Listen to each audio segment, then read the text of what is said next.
Okay, here's some, the initial trials were done using biochemical surrogates. So we're not talking about whether the patient feels better or has better cardiac function or better renal function. We're talking about surrogate outcomes. Surrogates means it's a sign that the drug is doing something which we think is good. Now, for example, if you have high blood cholesterol and you take a drug that lowers your blood cholesterol, we know that that will decrease your risk for having an early heart attack. We know that. The blood cholesterol is a surrogate. It's a biochemical marker. You can't feel it. Nobody here can feel what their blood cholesterol is, but we know if we lower it, you will do better. We're not quite so sure with in the case of biochemical surrogates for Fabry disease. But one of the things that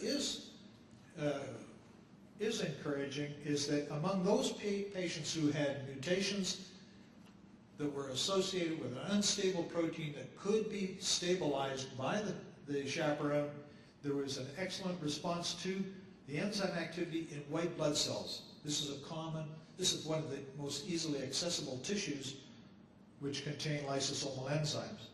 So this is extremely encouraging. So with an increasing, with a single dose of dosage of the chaperone after up to 48 weeks of treatment, the enzyme activity was increased by 6 to 7-fold. Whereas in the non-responders, and these are people you will recall who have no enzyme at all. It's not a matter of stability, they just don't produce any enzyme. By the way, we can predict to some extent who those people are going to be without doing any further testing. But in some cases, it's necessary to do the test in cells and culture in order to confirm it. In females, one observes the same sort of thing.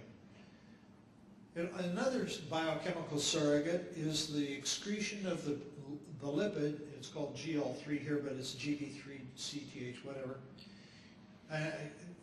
There's a decrease in the urinary excretion of the lipid, as shown here, among the good responders. And again, the poor responders or non-responders showed no decrease in glycolipid. And this shows the effect of increasing the dose, and there was almost a 50% decrease in the excretion of GB3. And you will recall that excretion of GB3 is one of the markers, the diagnostic markers of Fabry disease, because the urine contains material from the kidneys where GB3 is stored. In our kidney biopsy, what was interesting is that this is a high magnification picture of a cell that lines the blood vessels of the kidney. And this shows GB3 or GL3 inclusions by electron microscopy on a kidney biopsy. And after treatment with this chemical chaperone, the inclusions are cleared.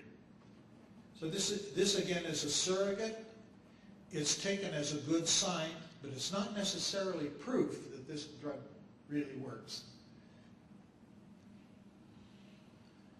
This simply shows that over the period of the trial, which was up to almost 2 years in duration, there was no deterioration in renal function, but the renal function was very good at the start, and no one knows, because there was no control arm, what would have happened to the renal function if they'd not been treated. But the good news is that nobody showed any deterioration during the course of this trial. So the conclusions from this is that the drug is well tolerated. Treatment with this drug increased levels of alpha-galactosidase A up to 6 or 7-fold in good responders, and I emphasize that. It decreased the excretion of the GL3, GB3 in good responders, but not in non-responders, and it also showed clearing of the inclusions, that is, the little globules of GB3 in the cells of the kidney, and kidney function did not change. Part of my job here is to indicate to you what lies ahead, and there are plans now. Amicus is currently exploring and is canvassing centers with patients with Fabry disease to enroll them into a phase 3 trial. This would be a double blind, meaning people would be randomized to the chaperone or to a placebo. The patients wouldn't know, and the people giving them the drug would not know which they're getting. They're assigned randomly. The comparison would be with a placebo, that is an inactive drug, and to evaluate the efficacy and safety over a longer period of time. And this would be done in patients who have already been determined to be responsive to the chaperone. So the primary objective is to compare the effect of the drug compared with a placebo on kidney glycolipid. This will require kidney biopsies because with electron microscopy to demonstrate the inclusions. Males or females who are adults who have a confirmed diagnosis of Fabry disease are included.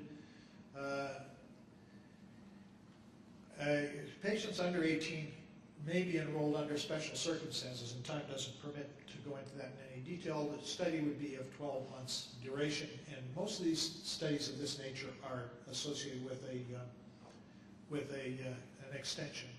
So these patients would have a confirmed mutation that is responsive.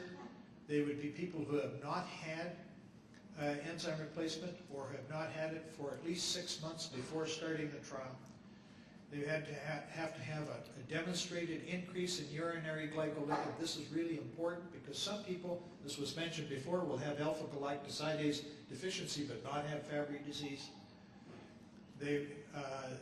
Drugs that might alter kidney function must be on a stable dose for a significant period of time.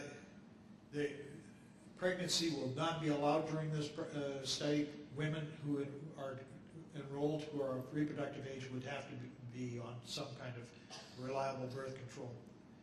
And of course, participants would be required to provide informed consent, and I might add that it would have to be approved by research ethics boards in the academic centers that undertook the studies.